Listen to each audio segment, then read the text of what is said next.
Before the fear begins, hit like and subscribe, don't miss the chills. Tell us where you're watching from, and brace yourself for stories so terrifying, they'll haunt your night. It was the summer of 2009. School had just let out for the holidays, and the days stretched on, endless and scorching. The heat of New Braunfels, Texas, seemed to press down on everything, as if the town itself was holding its breath. My best friend, Sarah, and I had nothing but time, and the boredom that comes with it. Our homes were small, our town even smaller, and when the days became too hot to do anything productive, the nights offered a brief escape. That particular night, it was around midnight, and we still couldn't shake off the unsettling quiet that seemed to hang in the air. With nothing else to do, we decided to go to the park, a large, eerie stretch of green space on the edge of town. It wasn't exactly the kind of park you'd think of when imagining a warm summer night. It had an almost otherworldly feel to it, an overgrown, forgotten kind of place, where the air seemed thick with secrets. We wandered around, aimlessly at first, our voices barely a whisper against the quiet. The moon was hidden behind thick clouds, and the faint rustling of leaves seemed to be the only sound that accompanied us as we explored. The park, like the town itself, was spread out, with paths leading to areas we never really ventured into during the day. We had been there for about an hour, laughing at our own silliness and sharing stories when things started to shift. We were near the old picnic tables, the ones that were never really used anymore. That's when we saw it. At first, I thought my eyes were playing tricks on me, Sarah, too. But as we both locked eyes and turned our heads back, the sight before us couldn't be ignored. A figure crouched on top of one of the tables, in a way that seemed completely unnatural. It wasn't sitting. It wasn't lying down.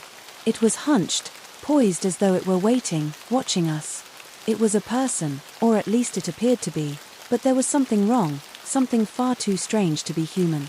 What stood out the most was the wings, massive, dark, and tucked in a way that made no sense. They looked almost like an afterthought, like they didn't belong at all, but they were there, unmistakably, clearly visible in the dim moonlight. Sarah and I froze. We should have turned and left then, but something about the figure, its unnatural stillness, kept us rooted to the spot. It was as though our bodies were trapped in the gravity of a nightmare we couldn't wake up from. We stood there, staring, too scared to move. And then it happened. The sound, the scream. At first, I thought it might have been an animal, some feral creature lurking in the darkness. But as the sound grew louder, it became undeniable. It was a scream, but not from any human. It was the kind of scream that twists the soul, a noise so raw and terrifying it made every instinct in my body scream to run. It wasn't just loud, it was otherworldly. The kind of scream that shouldn't be capable of coming from any living thing, a noise so hideous and unnatural it echoed in the bones. In that moment, I knew. It wasn't a person, and it wasn't something I could ever explain away. Something primal inside me screamed for us to run, and we did. I don't think I've ever run that fast in my life. My lungs burned, my legs ached, but I didn't stop. I couldn't. The scream had rattled something deep within me, and I could still hear it echoing in my ears, urging me to run faster, to get away before it came after us. Sarah was beside me, her face pale, her breath ragged, but we didn't stop. We just kept running, farther and farther from the picnic area, away from the thing that had been crouched there in the dark. The park was vast, the trees seeming to close in around us as we ran. But no matter how fast we moved, no matter how much air we gasped for, the feeling that we were being followed never went away. The fear wrapped around us like a vice, tighter and tighter with each passing second. We didn't stop running until we reached the edge of the town. But when we tried to seek refuge, knocking on doors and begging for help, we were met with threats. One man yelled that he'd shoot us if we didn't leave his property. Another told us to get lost, his face twisted in suspicion. It was like they didn't believe us, or worse, they knew something we didn't. The feeling of isolation, of being trapped in a place where no one cared, only heightened the terror that clung to us like a second skin. We were locked outside, completely alone, with whatever it was still lurking out there. I kept glancing upwards, my mind racing with thoughts of the old horror movie Jeepers Creepers. The thing in the park, whatever it was, reminded me of the creature from that film, but far worse. I could almost feel its eyes on me, its presence looming, just out of sight. The worst part was the silence that followed. There was no sound, no movement, just the oppressive quiet that settled over us as we stood, helpless and vulnerable. About 20 minutes later, the police arrived. 2 officers, one white and one Mexican. At first, they seemed skeptical, chalking it all up to some wild story that 2 teenagers might concoct. But when we told them what we saw, the wings, the scream, the massive figure, there was a moment of hesitation, a flicker of something in the Mexican cop's eyes. It wasn't disbelief, it was fear. He tried to brush it off, but the way his face hardened and his eyes darted around said otherwise. He knew something, I could see it in his expression, but he wouldn't admit it. They let us go, but the unease remained. I walked the rest of the way home, Sarah having been driven back to her place by the white cop. But as I walked alone through the darkened streets, I couldn't shake the feeling that I was being watched. That whatever I had seen in the park wasn't just some figment of my imagination. To this day, I can't go near that park at night. I avoid it like the plague, and the thought of walking through those woods alone terrifies me. There's a darkness there, a presence that lingers even when it's silent, something that shouldn't exist in this world. And it's a presence that haunts my dreams, a reminder of what we saw that night. People don't believe us. They think it's just a story, a hallucination caused by fear. But the look on that cop's face, the way he couldn't hide the fear in his eyes, tells me something else. There are things out there that even the police are afraid of. And whatever we saw that night, I know deep down, it's still out there, waiting for the next unsuspecting soul to cross its path. Next story. It had been years since I left Miami, years since I had seen the old neighborhood where my childhood memories were locked away, forgotten like dusty photographs in an attic. But, one night, something tugged at my subconscious, and the urge to return, to revisit the past, was overwhelming. My parents, for reasons unknown, decided it was time to go back. They said it was just to visit, that the place had changed, that it was nothing like what we remembered. But deep down, I knew it was more than that. It was a warning from somewhere deep within me, buried beneath layers of time and fear. I should have listened. We drove through the dark streets of Miami, the headlights cutting through the night like a knife, each street we passed looking eerily familiar yet alien at the same time. As we neared the neighborhood, the familiar sense of dread began to gnaw at me. I had always heard the stories, how the area was known as the Hood, how things had gone downhill after we left. But I never imagined it would look like this. When we arrived, it wasn't like I remembered at all.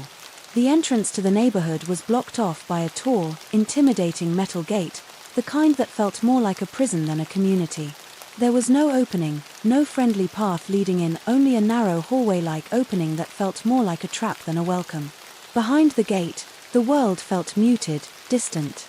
The whole area was encased in a silence that felt unnatural, as if the gate itself was holding something at bay.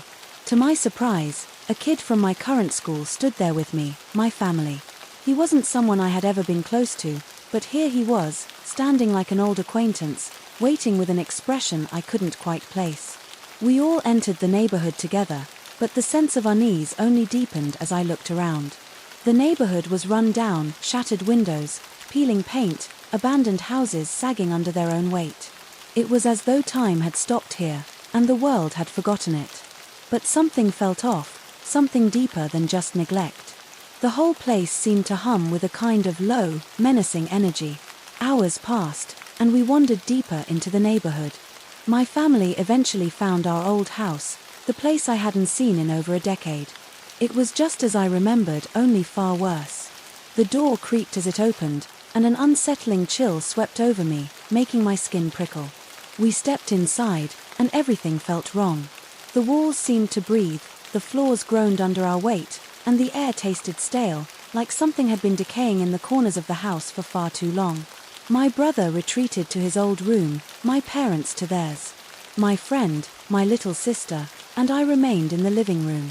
We were quiet for a moment, just standing there, trying to soak in the surreal feeling of being back. The house felt empty, yet full of memories, most of them buried deep, hidden in the shadows. It was then that my sister, in her innocent way, said something ridiculous to my friend. I can't remember the words exactly, but I know it was harmless, childish banter. But my friend didn't see it that way. His eyes darkened. I felt the shift in the room before I saw the change in his face. His expression twisted from amusement to something darker, colder, more calculating. In an instant, he snapped. He turned to me, his eyes wide with a cold fury, and said something I'll never forget: "I'm going to hit her." Before I could react, he stormed off into another room. Panic shot through my chest. My instincts screamed that something was wrong, but I didn't know how to stop it. He returned, holding a golf club, his grip tight, his eyes wild. I tried to calm him down, to speak reason into him, but nothing worked. The anger in his eyes was like a switch had been flipped, and I couldn't control it. I called for my parents, but they didn't respond. It was like the house had swallowed their voices. In a split second, he swung the golf club at my sister, and I lunged, trying to protect her. The blow landed, and I felt a sickening thud against my ribs. The second hit, then a third. I took the hits, each one more painful than the last, each strike forcing the breath from my lungs. But it didn't matter. I couldn't let him hurt her. My world narrowed to just me, my sister, and the golf club that continued to rise and fall, each blow leaving a trail of pain, a trail of desperation. In a moment of madness, he grabbed my sister, lifting her off the ground as if she were nothing more than a rag doll. His teeth sank into her neck. I could hear her scream, feel the warmth of blood as it splattered against me. I tackled him to the ground, but his grip on her remained unrelenting, his teeth tearing into her flesh. The sound of it, of the bite, was a noise I'll never forget. I fought, punched, kicked, anything to stop him, but nothing worked. I picked up a stick, jabbed it into his ribs, but he didn't even flinch. His eyes burned with something primal, something insane. He was no longer the friend I once knew. He was something else, something monstrous. His hatred, his rage, was all-consuming. It wasn't until the cops arrived that the nightmare seemed to pause. They came, they pulled him off, and they took him away. But that wasn't the end. Not for me. The look in his eyes as they dragged him away stayed with me. It was a look of pure hate, a look that no human should ever have. Weeks passed, and I tried to move on, but the house seemed to hold the memory of what happened there, of what he had done. One day, I was sitting in the living room, staring at the TV that had somehow appeared on the wall, when a news broadcast interrupted the silence. The story was about my friend. He had gone crazy in prison, locked himself away in his cell, refusing to come out, never touching the light. The news said that he carved a twisted smile into his face, that he had become something more than human. And then, the broadcast ended with the chilling statement that he had gone missing from his cell a few days ago. My heart stopped. I knew, deep in my gut, that he was coming for me. I grabbed a knife, my hands trembling, the fear surging through me like a tidal wave. I thought about ending it all, thinking it would be easier than facing him. But just as I raised the blade, a presence washed over me. It was him. I could feel his presence, like a dark cloud over my head. I turned, and there he was. His skin was bleached white, his hair dark and slick, his clothes black and ragged. But what truly struck me was the smile. It was a grotesque, bloody smile that stretched across his face, his teeth glinting in the dim light. He stepped forward, his voice a guttural growl that sent chills down my spine. "Suicide," he yelled, and in an instant, he lunged, slashing my throat with a brutal, swift motion. The world went dark. Next story. Someone once told me that some places are better left unexplored, especially when those places seem to have their own dark, hidden secrets. When you're a kid, that sense of adventure often overpowers your fear, and you think you're invincible. But after what happened to us, I think I understand why some things are better left untouched. It all started a few years ago when I was around 11 or 12. I was at my best friend Nick's house, and we were in the mood to explore like we always were. Nick and I were the kind of kids who couldn't sit still for long, always looking for something new, something exciting. We loved to wander through the woods, into creeks, and over hills, never really thinking of what we might find. On this particular day, we had Bren tagging along, a little older than us, about 14 at the time. He was like the leader of our group, even though none of us really listened to him. He was chill but always had a way of making us feel like we should be a little more cautious, though we never took him seriously. He wasn't scared of anything, but we had all seen enough weird stuff around the creek to be a little on edge. We were already used to the creek by now. It wasn't our first time there, and definitely not the last. Each trip felt like a new adventure, discovering new paths, climbing over rocks, and splashing through the cool water. But we had had our fair share of creepy encounters. The man who chased us through the tunnel was the first. Then there was the cult, the one that owned the creek, or so we thought. That story was another eerie one I could tell you later. But this time felt different. We gathered our gear, a couple of snacks, some pocket knives, and our usual carefree attitudes, and set off. The walk to the creek was easy, maybe a quarter of a mile from Nick's house.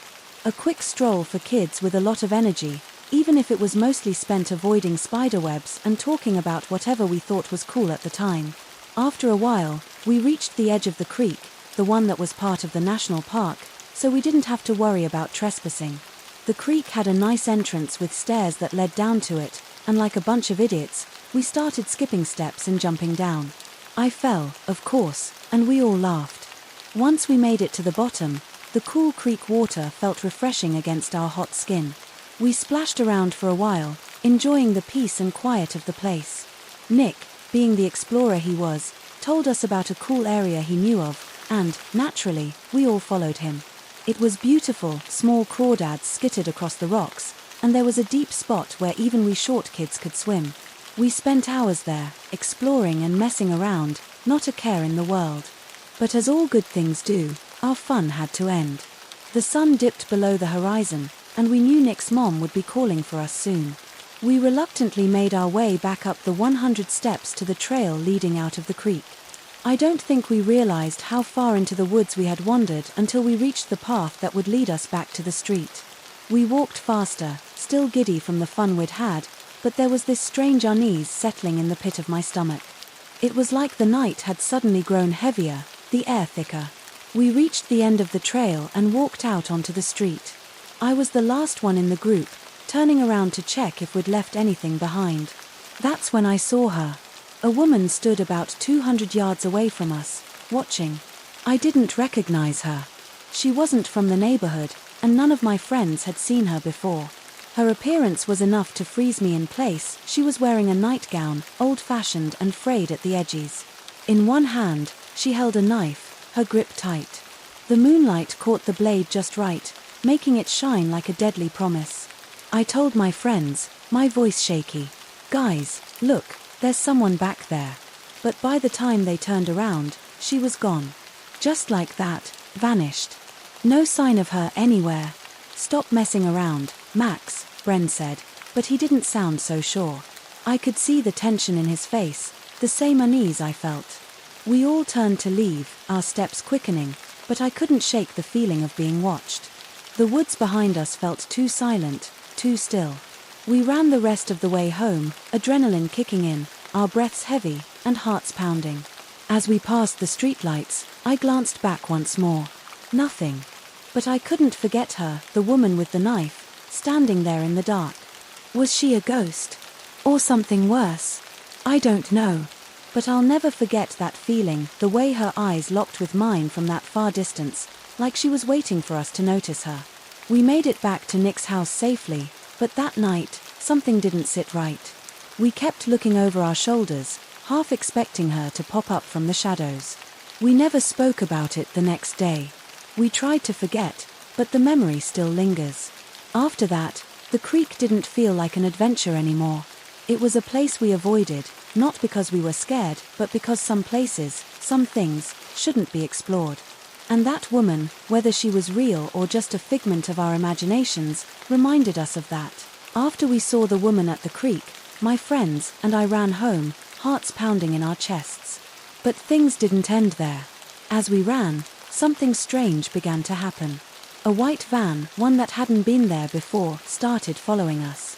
The headlights would appear just behind us when we glanced back, but the moment we turned around again, they'd vanish, as if it were some sort of ghost car. We tried to outrun it by taking back roads, thinking we could lose it, but no matter what path we took, it was always there, lurking just behind us. It took us forever to get home, the feeling of being hunted growing stronger with every turn. When we finally reached Nick's house, we collapsed, exhausted but shaken. We sat down, trying to process what had just happened. Bren had to go back to his own house, but the rest of us, Nick and I, were still rattled, trying to make sense of the eerie events of the night. Eventually, we went to bed, though I couldn't shake the feeling that something wasn't right. Nick, as usual, had a story to tell, but I was too tired to hear it until the next morning. We wandered outside to meet Bren, but when we opened the door, we were surprised to see Bren already standing there, waiting for us. He looked pale, like he hadn't slept at all, and when we asked what happened, his answer only made the situation more unsettling. "I don't know what it was," Bren said, his voice shaky. "But something was outside my window. It wouldn't stop knocking and scratching at the glass, trying to get in." We were all thoroughly freaked out, and despite trying to reason with ourselves, we couldn't ignore the fear we saw in his eyes. The belief in his words didn't fade, even after we checked his window and found no visible marks. Something about his fear felt too genuine to be dismissed. We spent the next hour talking about everything that had happened. It wasn't long before Nick and Bren told me something that made my blood run cold. They'd never mentioned it before, and I couldn't understand why they hadn't told me sooner. But now, they finally spoke up. "You remember that woman we saw?" Nick began, his voice serious, his usual playful tone replaced with something more somber. "Well, we saw something else, something we didn't tell you that night." I listened, hanging on to every word, my curiosity piqued but my anxiety rising. "That girl you described," Bren chimed in, "the one with the knife. We saw her, but it wasn't just her." Nick and Bren both nodded, their eyes dark with the memory of what they had witnessed. "It was the girl you saw, but she wasn't alone. She was standing there, by the creek, and then out of nowhere a white van came speeding toward her. It hit her. Hard. My stomach dropped, and I felt a shiver run down my spine. I couldn't process what they were saying. A girl who looked exactly like the one I had seen earlier, struck by a van, just like in a nightmare. But what they said next made the hairs on the back of my neck stand on end. The really creepy part," Nick continued, his voice barely above a whisper, "was that after the girl was hit, the whole scene just vanished. It disappeared in front of our eyes, like it was never there." My mind was racing. What? How could that happen? How could it just vanish? They both shrugged, helpless. "We don't know. But we know what we saw." At that moment, it felt like everything around me was shifting. The world was no longer as simple as it once seemed. Whatever it was we had encountered, whether it was a ghost, a vision, or something else entirely, it wasn't something anyone could explain away. And to this day, no one believes what we saw, but that doesn't matter to me. We know what we saw, and that's enough. From that point on, things changed. We couldn't go back to the creek, not because we were scared, though there was fear, deep down, but because we needed answers. We had to find out who the girl was, why she was there, and why everything about her seemed tied to that white van. We've been searching for her ever since, but no matter how hard we try, we never find anything more than strange whispers, fleeting glimpses, and unanswered questions. We haven't stopped looking. I don't know if we ever will. The search continues, and every time we return to that creek, there's a part of me that hopes, no, that needs to find her.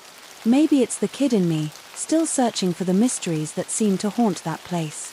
Or maybe it's something deeper, something more than just curiosity.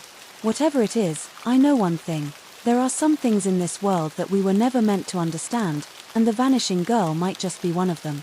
Next story. I am, and have always been, a very small girl, standing at 4 feet 11 inches tall, fully grown now at 27. I have always been able to pass as much younger than I am, especially if I'm not wearing makeup. When I was a small child, about 7 or 8 years old, my father bought a little cabin in a town in Texas called Livingston, in an area of Livingston called Onalaska. I specify this because of the second part of the story. Anyone with kids needs to be wary of the area. The cabin was really nothing remarkable. At only 600 square feet, it was really just one giant room, a tiny kitchen the size of a normal bathroom, a bathroom the size of a large closet, and a porch out front. The whole property consisted of 2 lots, so there was plenty of space, but the cabin itself was dinky. This whole area was a strange mix between backwoods and suburbia. It was a true neighborhood, but not the prim and neatly kept neighborhoods I was used to in suburban Houston. Despite this, it became a very fond place for me, and some of my greatest memories in life are at that cabin, including my evacuation story from Houston during Hurricane Rita, but that's a story for another day. When I was around 11 or 12 years old, my father bought me a four-wheeler, and the little lake town suddenly became a lot bigger. I didn't go super far, but I definitely ended up going further than I ever had gone before. It was quite common to see me zipping up and down the roads with a pile of neighborhood kids on the back of the four-wheeler when we would go up to the lake house on weekend visits. This was around 2001 or 2002, so cell phones were a thing, but it was still common for people not to have them. Usually, I had a pager that I carried around, but with no phones at the lake house, my father gave me a walkie-talkie with a very long range instead. Looking back on it now, from a world of cell phones, this seems like a bad idea, but this was a small town, and we had spent so much time there that it felt safe. One weekend, I was buzzing around my neighborhood like I usually did, and I stopped at this peninsula that overlooked the lake. This was a set of docks that, as kids, we always came to when we wanted to swim, despite the very real threat of giant alligators. But being stupid kids, we really didn't worry about that. I was overlooking the lake when my walkie-talkie buzzed to life. Naturally, thinking it was my parents trying to reach me, I answered quickly. I couldn't quite make out what they said at first, so I tried confirming that it was my dad. This point in the neighborhood was a little ways away from the cabin, but I had reached my parents from this point before, so despite the fact that I could not quite recognize the voice, I assumed it was my dad. Nothing seemed out of the ordinary at first. I don't remember exactly how the conversation went, but it was off enough that I remember being slightly annoyed, garbled questions that I answered, but no answers that would have hinted who I was or where I was. Eventually, the conversation started to drift in a way that I knew something was off, but I was not alarmed just yet. My dad was notorious for pulling pranks on me and goofing around, so I kept talking. Stupidly, alarm bells weren't going off yet. Finally, though, the guy on the other end of the walkie-talkie made a comment. I cannot for the life of me remember what he said exactly, but it was enough to make me doubt that it was my father. This is when things took an extremely creepy turn. Bear in mind, I had been talking to this guy pretending to be my father for a good 15 minutes, sitting on my four-wheeler on this peninsula. I can see you. You should come take a ride in my boat, he said. My father had a boat, but this was so out of character that it made me realize it wasn't my father. Dad, you're not Dad, are you? What are you talking about? He said. If you can see me. I started feeling a bit peeved that this guy had been messing with me. What am I wearing? He paused for a second before the walkie-talkie crackled to life again, and he said very clearly, You're wearing an orange shirt. You have red hair, and you're sitting on a red four-wheeler right by the swim docks. Why don't you come ride in my boat? At this point, my eyes widened, and my blood ran cold. This entire time, some strange guy that I didn't know had been watching me from who knows where. It took me maybe 10 seconds to look around wildly before I kicked the four-wheeler into gear and raced out of there so fast that the wheels struggled to grip the ground. I remember the tires spinning out against the gravel beneath them, and when the four-wheeler finally started moving, little me had a hard time holding on. I floored it the entire way home, stopped in the middle of the yard, and burst into the house. Obviously, the first thing I did was ask my parents if they had contacted me, which they hadn't. They hadn't even tried in hours. I was in such a panic that there was no way my dad wouldn't have confessed if it had been him. He was a practical joker, but he knew when the fun was over. I hate to think about what might have happened if I had continued sticking around the area or if I hadn't figured out that it wasn't my dad pulling my leg. Nothing came of this incident, though, and my childhood up there resumed as normal. Eventually, the weekend visits stopped. But the story doesn't end there. During my parents' divorce, I moved to the lake house permanently with my father, or at least until we could find something better. This was the only place we could go when he left my mother, which is a long story in and of itself, but I won't get into that. My father had recently suffered from health issues, so I took a job at a nearby gas station and tobacco barn to pay the bills and let him recuperate. Thankfully, the lake house had no bills except for electricity, water, and internet, so my small salary was enough to keep us going. I only worked there for 3 months, but those 3 months were by far the creepiest I've ever experienced. Within the first month, a rather tall and obese man became infatuated with me, and he couldn't have been creepier. He had short crew-cut hair and a slightly unkempt beard and mustache combo. The first time we ran into each other, he stared at me with these wide, crazy eyes, ordered his gas, and just stood there for 2 or 3 solid minutes, just staring. When I asked if I could help him, he said nothing.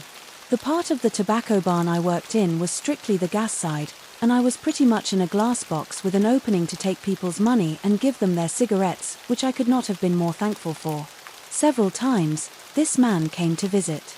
He would leave to pump his gas after staring at me awkwardly. Around the 4th or 5th time, after I thought he had left, I heard a knock on the other side of the barn on the glass. There he was, face pressed against the glass, staring at me with this wide, manic grin and waving at me with just his fingers. It was enough to send me running for my manager when he left, demanding to go on break before I peed myself. The last time I saw him is etched into my mind so deeply that I doubt even bleach could scrub it away. He arrived as he usually did and ordered his gas. This time, however, he reached through the hole in the glass and grabbed my hand before I could put the cash away in the register. It wasn't a violent grab, but it was firm enough to keep me from pulling away. Being a very sheltered 18-year-old, I froze in place.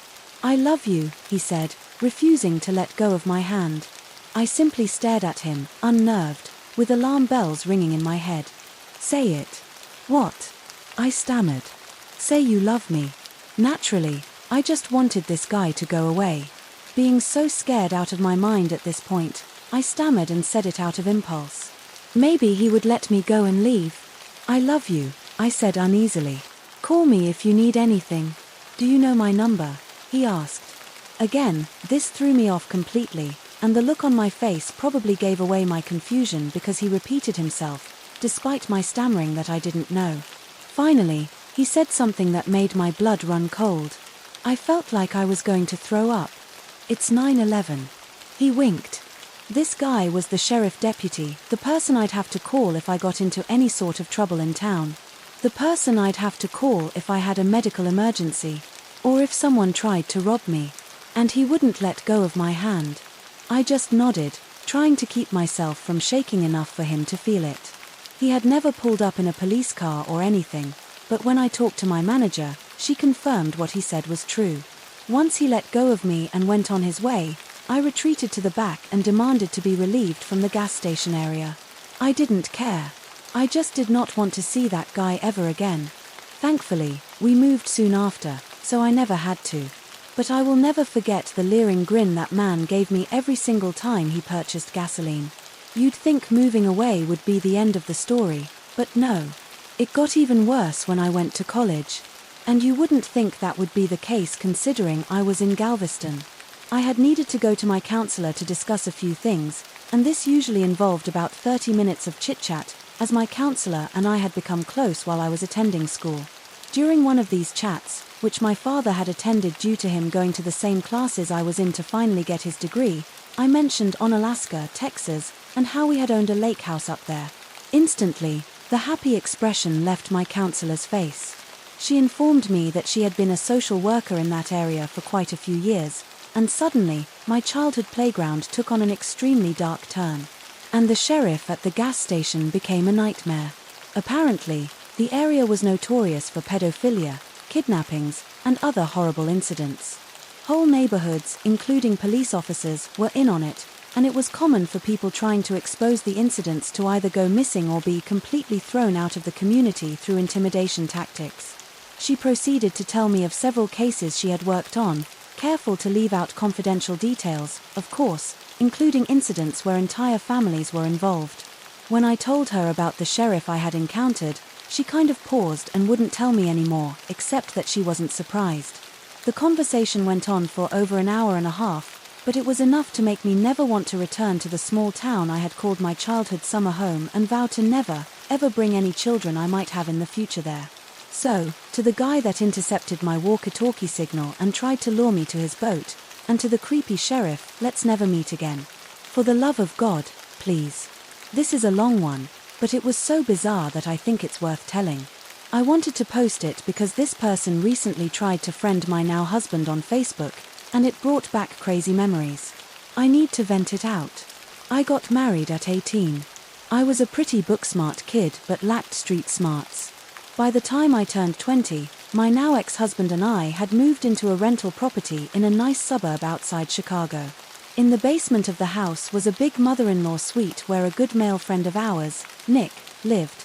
I was about halfway through nursing school at this time. This particular semester of nursing school, I had an early clinical rotation once a week. I was 21 at the time. Since I wasn't a morning person, I started loading all my stuff into my car the night before: bags, some books, and even my purse. Again, street smarts lacking. One particular night before clinicals, I asked my ex-husband, Bobby, to get a book from my car. He did but forgot to lock the door. The next morning, when I got to my car, I noticed that my purse was gone. I ended up filing a police report. I was especially concerned because I had just gotten a new job as a nurse's aide at a hospital, and I had had my social security card still sitting in my wallet. Strike 3 for street smarts. Almost immediately after the theft, strange things started happening. We started getting ding-dong ditches at all hours of the day and night. Someone vandalized mine, Nick's, and Bob's cars with strange graffiti, egged our house, and slashed Nick's tires. We first chalked it up to neighborhood pranksters, but when the damages started costing decent money, we called the police. Not to mention, one day when Bob was mowing the lawn, he noticed piles of cigarette butts outside the bedroom window.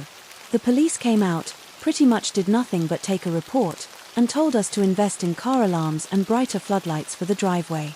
A few weeks later, at 2:30 in the morning, I got a call on my cell from the police in a neighboring town. They had picked up someone who had my ID on him, a person named Craig J. When they asked why he had someone else's ID, he claimed I was his girlfriend. The cop called me because my name had popped up after I filed the police report for theft. I assured the cops I'd never heard of him before, and they told me I could pick up my ID at the police station within the next few days. Things really started escalating after that, but I still didn't connect the dots that these incidents might be related. I started getting strange messages on MySpace, this was in 2009, and Facebook from clearly fake accounts with long-winded messages that made no sense. This person started messaging friends of mine as well. I deleted MySpace and blocked the person on Facebook, but new accounts kept getting created. Somehow, this person got my email address and started sending emails too. I had no idea who this person was, but they seemed to know details about me that indicated they were either someone I knew or someone who knew someone I knew. The messages weren't overtly threatening but creepy enough to make me uncomfortable. One night, my friend Lauren and I were sitting on the couch watching TV. Bob, Lauren's husband, and a few other friends had gone out for the night. While we were chilling, we heard something that sounded like someone shaking the garage door. It was an attached garage. I went and checked the garage, nothing seemed out of the ordinary. We had occasional issues with raccoons, so I chalked it up to that. But the noise kept continuing. Lauren and I were getting freaked out at this point. Now, to understand the layout of the house, it was a modern-style ranch house with no upstairs. The garage sounds moved to the kitchen window, a distinct sound of someone knocking or scratching hard on the windows. We called our husbands, who didn't answer. At this point, we debated calling the police. What if it was an animal or tree branches? We didn't want to seem stupid. As we debated, I saw Lauren's face go sheet white, and she looked past me. I spun around, and I could see the, fortunately locked, handle to the front door wiggling. We jumped up. Lauren grabbed a knife from the butcher block on the counter, and I grabbed a small hammer from the junk drawer. We booked it to the back of the house where the bedrooms were, cell phones in hand, and locked ourselves in one of the rooms. We called the police. The dispatcher told us to stay on the line, move furniture in front of the door if possible, and that the police were on the way. We shoved a dresser in front of the door, knives and hammers in hand. We agreed that if this person was going to come in, they might be bigger or stronger than us, but they weren't going down without a fight. If he got in before the cops, I would go for the head with the hammer, and she would go for the gut with the knife. The cops showed up, banging on the front door, shouting, "Police!" We could see the red and blue lights through the window. We left the room and let the cops in. They found no signs of anyone present or evidence of an attempted break-in. They took a report, and in the meantime, our husbands finally called us back. They came home, and the cops left. Flash forward a few months. A very close friend of ours, Sean, was renovating his apartment and needed a place to crash with his girlfriend. Bob and I decided he could stay in the third bedroom of our house. The first night Sean stayed with us, we were awakened at 2 a.m. by Sean screaming at someone. Bob and I jumped out of bed, rushed into the hall, and into Sean's room. Sean and his girlfriend were wide awake, lights on, looking totally freaked out. The screen was sliced and flopping in the wind. Sean told us he had woken up to someone using what he thought was a knife on the screen and starting to climb in through the window. We called the cops, and they came out to take a statement. Sean described the guy as best he could, a white male, young-looking, with a semi-shaved head and darker hair. The cops dusted for fingerprints. They came back as a match for Craig J. Turns out, I knew who he was, vaguely. He was a year younger than me, and we had gone to the same high school. But I couldn't remember having any significant interactions with him. He lived with his parents only a few blocks from my parents' house. I ended up reaching out to high school acquaintances who knew him, and they remembered him as a nice but odd kid, kind of quiet but definitely on the strange side, who had dropped out of school before graduation. Upon realizing that Sean had just moved in, the cop made a statement that chilled us all. He probably didn't realize anyone was staying in this bedroom and thought the room would be empty. The cops went there and arrested him. He suddenly had quite the story for them. He claimed that he and I were secret lovers, that I was ignoring him, that we had a relationship. He also insisted that he had been allowed into my home many times. I was floored. He was charged with trespassing or breaking and entering and did light time for it, maybe a month, and had to pay a fine. In the meantime, I got a restraining order on him. He got out, and I heard nothing from him. I also developed a completely irrational fear of first-floor windows. Around Christmas of 2010, I was 23. I figured the whole Craig thing was in the past. Bob and I decided to divorce unrelated to this and went our separate ways. Nick had long since moved out. We ended the lease, and I moved to a less desirable suburb with affordable rent. I settled in an apartment in a 4-unit building that had a locked entrance. The only way in was with a key or by someone opening the door from the inside. I lived on the 2nd floor. By this time, I had graduated and was now a nurse working at a nursing home. Spring and summer of 2011, it started up again. Calls started coming through to me at work, only for someone to hang up. Letters appeared in the staff mailbox, mailed to me with no return address. Strange emails started coming in from random accounts. The messages were never overtly threatening, but they were long. Way too frequent. Way too out there. He spoke to me as if we were long-lost friends, as if we had some sort of deep connection. I don't think he ever threatened to hurt me, but after cutting into the house with a knife, I didn't know what was going through his mind. From all his rambling, I pieced together that he had some sort of crush on me when I was younger. Although I never remember even speaking to him during high school. And the time he robbed my car, he believed it had been some sort of sign from the universe that we were meant to be together. I called the cops, and they basically told me that because there had been no direct threats, there was little they could do except suggest an order of protection, OOP, or a cease and desist order. They told me to just wait and watch. This continued for a while. Then, one night, I woke up at 2 a.m. to the doorbell ringing. I was instantly in a panic. I looked out the window, and there, illuminated by the floodlight, was Craig. I burst out crying. In my half-awake state, I ran across the hall and started banging on my neighbor's door. He was an older, divorced guy who lived alone. He went downstairs, confronted Craig, and told him the cops had been called. I had also called the cops.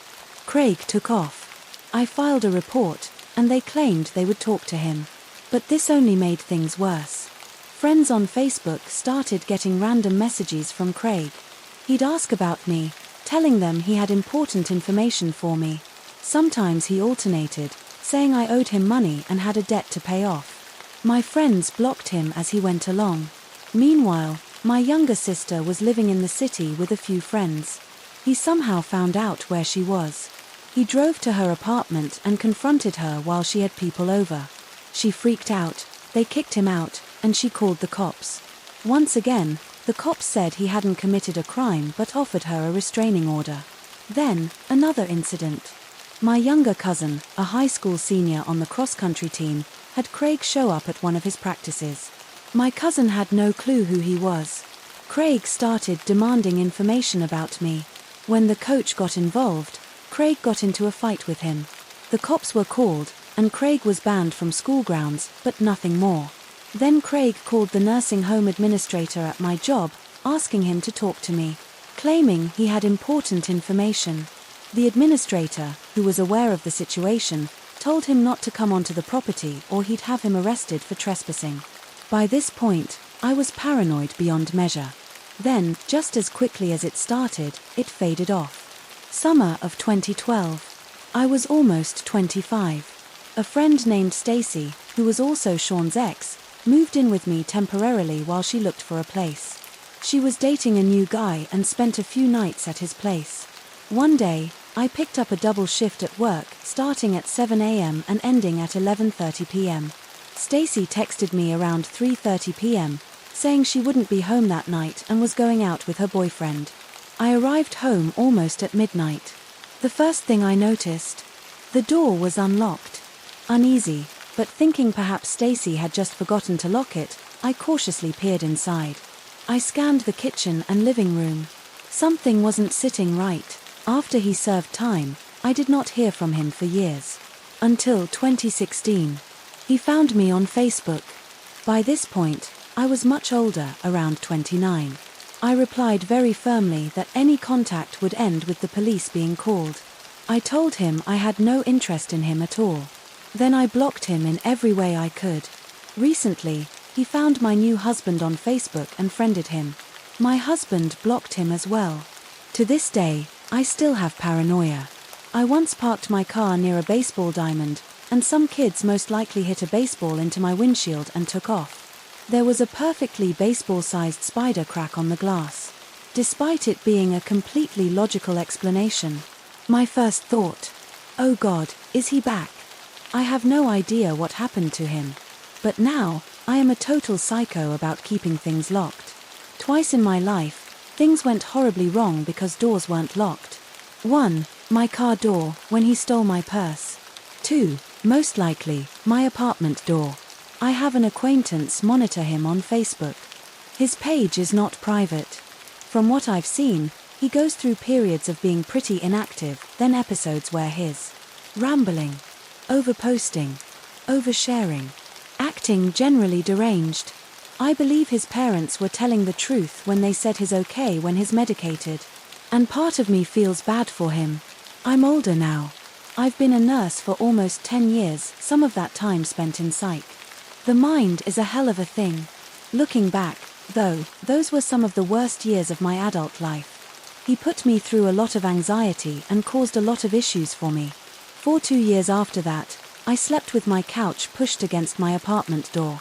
Even now, I'm married, but on nights when I'm home alone, I still find myself resisting the urge to stack furniture in front of the doors. And there was another fallout from this.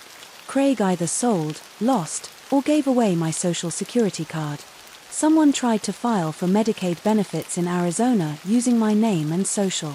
Then, someone obtained a job using my social and failed to pay any taxes. That left me with a surprise asset freeze by the IRS and a whole financial mess that needed to be untangled before they unfroze my accounts. They even started pulling money out of my paychecks for back taxes I had nothing to do with. My credit was wrecked for years. To this day, I have a lock on my social security number and monitor my accounts like a hawk. Moral of the story? Never leave your purse in the car. Always lock your doors. Edit. Wow, this took off. Thanks to all of you for your helpful and kind responses. My inbox and the comments are flooded with a lot of similar questions, so let me answer them here. A lot of you asked why I didn't get a dog. I didn't because I lived in an area where 95% of apartments in any decent neighborhood did not allow dogs over 25 pounds. I was working a ton of hours. When I wasn't working, I was out a lot. I didn't want to lock a poor animal up for 16 plus hours at a time for the sake of both the dog and my neighbors. I did, and do, own a gun, along with a FOID card and CC license. I also have a taser and pepper spray, as well as a vehicle and home security system. I want to make it very clear, I do not blame the police for this. Some cops were downright unhelpful, but others were great. The problem? Cops can't enforce laws that don't exist. Stalking laws in this country are very much in the grey. Half of the incidents I could not prove beyond a reasonable doubt were actually him, so prosecution wasn't possible until he violated his restraining order, and it was without a doubt him breaking into my house. For anyone dealing with a stalker or strange occurrences involve law enforcement. It infuriates me to see people not call the police or keep quiet until later on. The police may not be able to help right away, or you might feel stupid, but you need that paper trail. Over time, stalkers get desperate and stupid. They will try something extreme. And when they do, you need that evidence. It could save your life. Or someone else's, if they try it with another person. This is something that happened to my family when I was a little girl, back in the mid to late 1980s. When my dad retired from the Marine Corps in the late 1970s, he took an engineering and consulting job with a major defense contracting company based in Salt Lake City, Utah. It was just my mom, my older sister, and me. My sister and I were raised Catholic from a very early age. I remember going to Mass as soon as I could read and write. As most people know, Utah is basically the central headquarters for the Church of Jesus Christ of Latter-day Saints, also known as the Mormons. I apologize in advance to any Mormon readers if I get some terminology wrong. I've read some church publications out of curiosity, but that was a long time ago. My sister and I both went to the same elementary school while both of my parents worked during the day. I was a shy kid and mostly kept to myself. But I loved, and still love, being outside for long periods of time. There was a family next door to us. They had a lot of children, though none of them went to our school. From what I understand, large families are common among mainstream Mormons, especially in Utah. Our houses were divided by a wooden plank fence with a few gaps here and there. If I wasn't careful, I'd get nasty splinters from it sometimes. There were 3 kids I played with, 2 boys and a girl my age. They would climb over the fence to play in our yard with me and my sister. But they never stayed for long. No matter how much fun we were having, their mother would eventually shout for them to come back home. And just like that, they were gone. At the time, I didn't think anything of it. After all, my mom also yelled for me to come inside all the time. One day, while they were over, my mom brought us a plate of apple slices and cheese as a snack. Sure enough, right after we ate, their mother yelled loudly for them to come home. So they did. Not long after, I went inside too. That evening, we were eating dinner as a family when suddenly, loud banging at the door. My father got up to see what was going on. Before opening it, he told my mother to keep me and my sister in our seats. Turns out, it was the father of the family next door. He was furious. Apparently, his kids were on some kind of restricted diet, something we had no way of knowing, and he was livid that we had fed them without consulting him first. I don't remember exactly how the conversation went, but I do remember hearing my dad, a 6 feet 7 inches ex-Marine from Brooklyn, say the F word a whole awful lot, followed by the door slamming shut. That was the only time I ever actually saw that man. At the time, I didn't think much of it. But years later, it hit me. That whole situation was strange. And kind of messed up. After that night, the kids were no longer allowed to come over and play. Instead, we'd just talk through the gaps in the fence for as long as we could. Because now, they were afraid of coming into our backyard. All of this, over apples and cheese. I thought we were just being nice. At Sunday school, they taught us about how Jesus wanted people to share with one another. So when my sister and I gave our neighbor's kids some apple slices and cheese, we didn't think anything of it. But their parents, they were furious. After that, things got weird. A saggy-looking middle-aged woman would yell at them if they were seen talking to my sister and me. Sometimes, they wouldn't even say goodbye. They'd just run. At the time, I was too young to understand what was happening. But when I told my parents about our little fence meetings, I think they got worried. Over time, more young children appeared in their yard. I remember seeing them play outside with a couple of toddlers. And then, their clothing started to change. At first, they dressed like any other kid in the neon-colored 80s. But slowly, their outfits became low-key. The boys wore button-up shirts and blue jeans. The girls wore only dresses. I had classmates with strict parents, sure, but not that strict. At the time, I thought maybe they were super-duper grounded for doing something bad. That had to be why they couldn't come over anymore, right? Every time they were seen near the fence, a woman would start yelling at them to come inside. And they'd have to bolt. But sometimes, I swear it was a different middle-aged woman yelling each time. I told my mom how sad I felt for them. But looking back, I don't think even she and my dad could have done anything. The last time I saw any of them was the girl my age. She waved to me through a gap in the fence and whispered for me to come over. She said her family was moving. They were going to a ranch in a place called Arizona. And they probably wouldn't be back. It made me so sad. Like this whole situation wasn't sad enough already. But being the good Girl Scout I was, I offered her a friendship bracelet I had made. She wouldn't take it. She couldn't take it. She couldn't even say why. The moment I mentioned it, a look of pure dread washed over her face. Just then, two older women. One gorilla-like in stature, the other thin with blonde hair. Both wearing pale, quilted house dresses. Shouted at her to get inside right this instant. And just like that, she was gone. We never saw them again. My parents seemed strangely relieved. And for a while, that was the end of it. But about a year later, my mom started asking strange questions. Had we ever been to their house? Had they ever offered to take us to church? I was 8 or 9 by then and hated going to our own church. Why would I want to go to someone else's? Her persistence started worrying my dad. One night, after she wouldn't let it go, I heard him whisper to her, "If they knew anything, don't you think they would have told someone by now? They're just little girls." They didn't know. After the stock market crashed in 1989, we left Utah for good.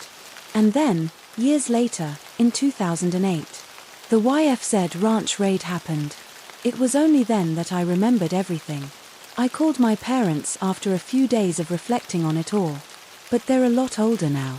They don't remember things as clearly as they once did.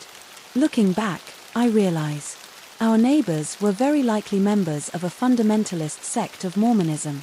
Yes, I know the mainstream LDS church no longer practices polygamy. But based on what I saw, what I've researched, and what I've pieced together, the odds are very high that their parents were followers of Warren Jeffs. Those poor kids didn't stand a chance in an environment like that. But at the time, I had no way of knowing. Then in 2011, I got an email from my mom. She had been casually chatting with old friends from Utah, the few relatively sane ones we had. And she told me something that still chills me to this day. One of the girls who used to play with us regularly as kids had died. Apparently, she had been running away from her husband for a long time. I pressed my mom for details, but she refuses to tell me why she left him. To this day, creepy cultist neighbors from Salt Lake City. Let's never meet again. More for your sake than mine. P.S. On a totally different note, I'm finally working on getting my learner's permit. I neglected it for a long time due to other circumstances. Right now, I take the bus and train or get rides to get around. If it's within walking distance, I'll just walk. That is seriously unsettling. The way he kept mimicking your movements, changing his schedule to match yours, and even showing up at completely different times, that's beyond coincidence. It's full-on stalker behavior. You handled it really well by staying aware, switching buses, and removing yourself from the situation when possible. But I completely understand how frustrating it is to feel like you can't speak up, especially with past trauma making it even harder. The fact that he sat behind you, leaned forward, and kept watching you, Red flag central. The girl at the bus stop probably noticed but didn't know how to intervene. Do you still take that route at all? Have you seen him since then? Because if you ever do run into him again, it might help to act like you're texting someone about him, even if you aren't. Predators hate attention. If they think someone is waiting for you or watching out for you, they'll usually back off. And I'm so glad your boyfriend was there when that other guy was following you. It sucks how often this happens, especially on public transit. You shouldn't have to be strategizing every move just to feel safe. I was relieved that the guy didn't follow, though he kept looking my way, then away, for a bit before sneaking another look. I got off, and he went toward the bus stop where I usually caught the next bus for work. I went to the mall. I haven't taken that route in a while, as usually either someone drives me, I'm going to the mall from another location and need a different route, or I avoid the mall to focus on things like bills and my pregnancy. I also partially don't want to go because I'll take the route that gets me there faster and not be stuck in traffic or waiting at a bus stop for a late bus, especially because I get extra motion sickness due to my pregnancy. The last time I did take it, I was taking a child I was babysitting out for food and something fun to do, and that mall was the perfect place. I didn't see the guy there that time, luckily. Whoever you are, creepy dude, let's not ever meet, please.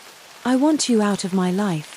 This isn't exactly a scary encounter, mostly because of the way I reacted.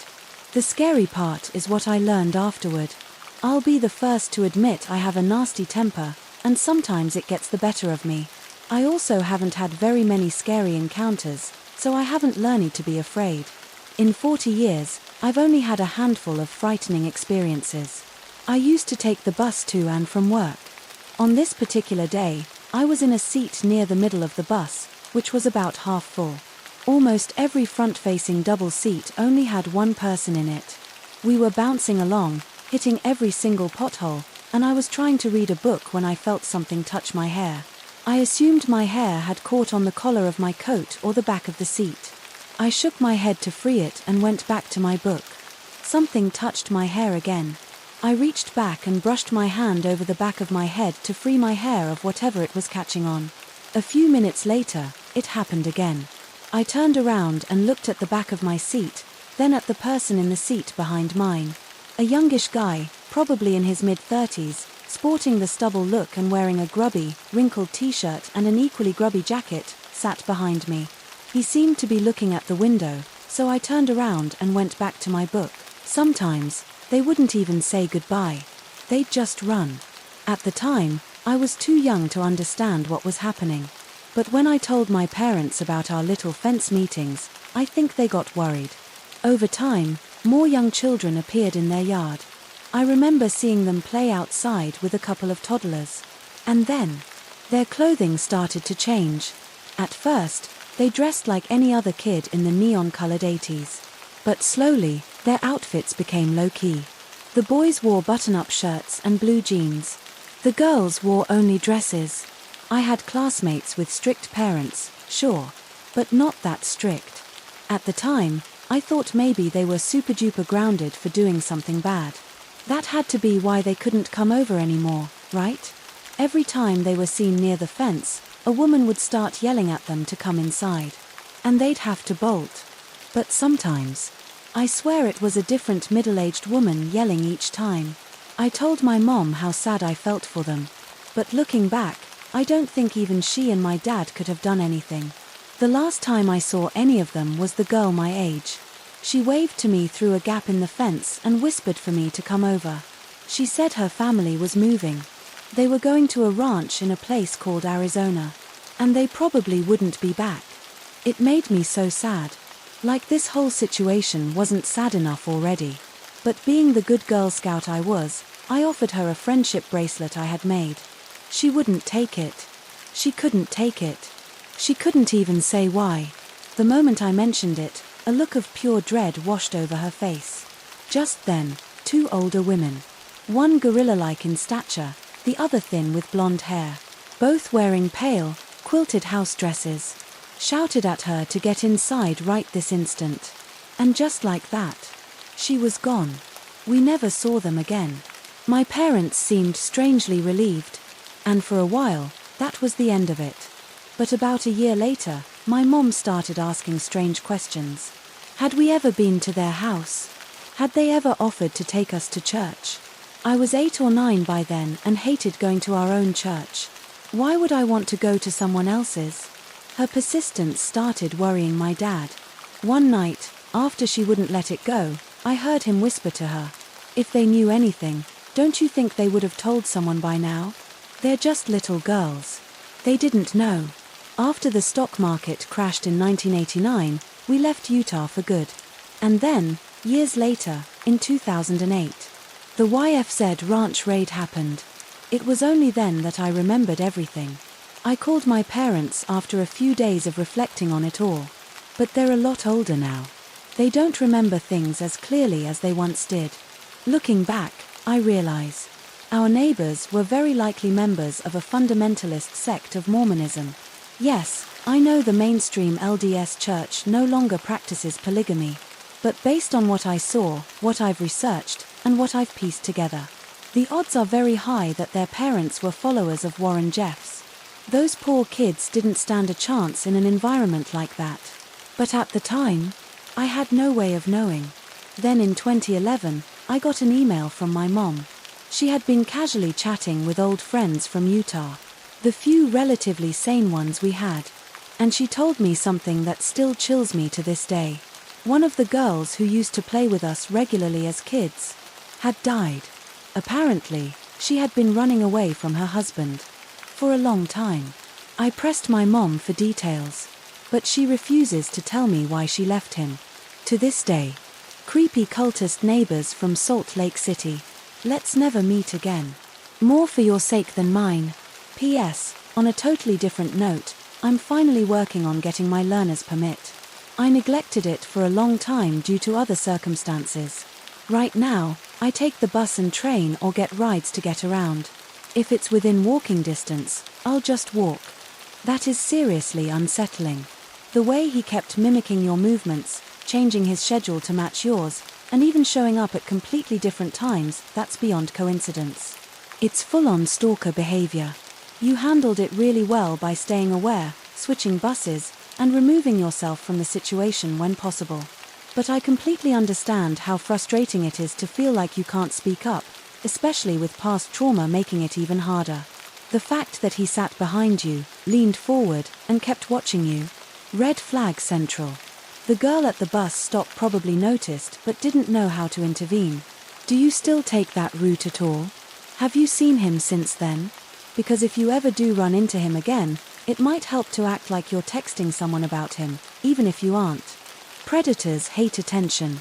If they think someone is waiting for you or watching out for you, they'll usually back off. While she didn't get into too much detail about the days before this nightmare event, she said that she had been followed by a bald man in a truck as she rode her bike home with some friends a couple of times before.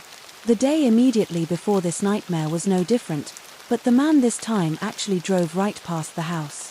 At the time, she was a latchkey kid since my brother and I had to go to a special school about 45 minutes away from our hometown for a speech impediment that many twins have, and my mom had to pick us up rather than be home for my sister after school. But she was never home alone for more than an hour. That afternoon and evening were pretty normal, as she remembers it.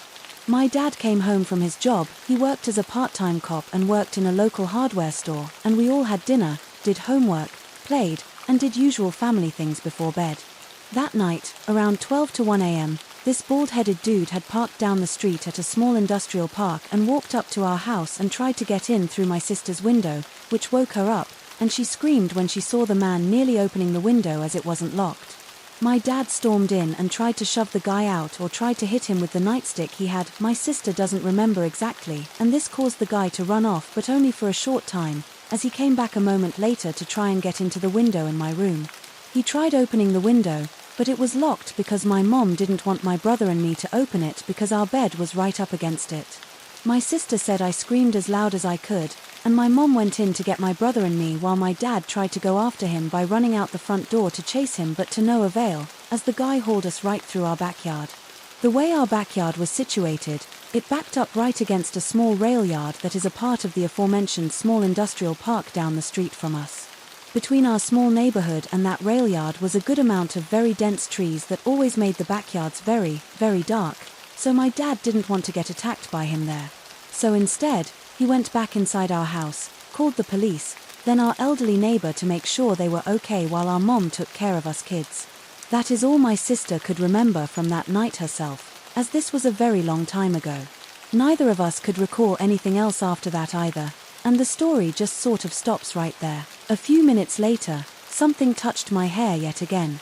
This time, I didn't move. I tensed my muscles, ready for the next touch, and when I felt it again, I whirled around. There was Mr. Touchy-Feely with his hand raised up to touch. Our eyes met, him looking startled and me, no doubt, looking murderous.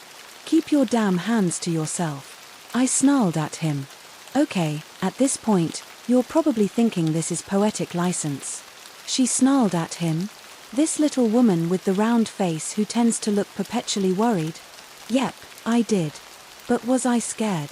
Well, to tell the truth, I was more angry than scared. I just wanted to read my book and get home, and my first reaction is usually anger before fright. And I was on a public bus with other people. It's easier to be brave when you're not alone. So, I turned back to face forward and went back to my book, expecting this to be the end of it. A few minutes passed, then my hair was grabbed and yanked. I should have moved to another seat. I should have gone up to the bus driver, but I didn't. It had been a long day, and I wasn't in any mood to take any crap from anyone. I turned around and told Mr. Touchy-Feely quietly and coldly, "If you touch me again, I will hurt you." For a little background on what came next, my job, both the one I was doing at the time and the job I do now, involves a lot of typing. At one point, I actually briefly wore the fingerprints off the tips of my fingers. Lately, I'm starting to get an intermittent ache in my right hand, but this also means that my hands are very strong. As in, I never need someone to open a pickle jar for me. In fact, my family and co-workers come to me to get jars opened. So, of course, Mr. Touchy-Feely grabbed and yanked again, and this time, I turned, grabbed his upraised hand, and squeezed as hard as I could and kept squeezing. He let out this sort of strangled scream, and I let go.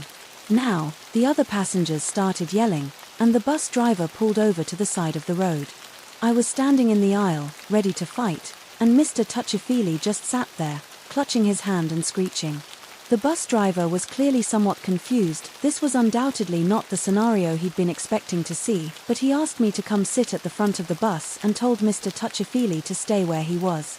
It took remarkably little time for the police to get there, but in retrospect, we were near the junction of about 3 different boroughs, and police from more than one borough showed up.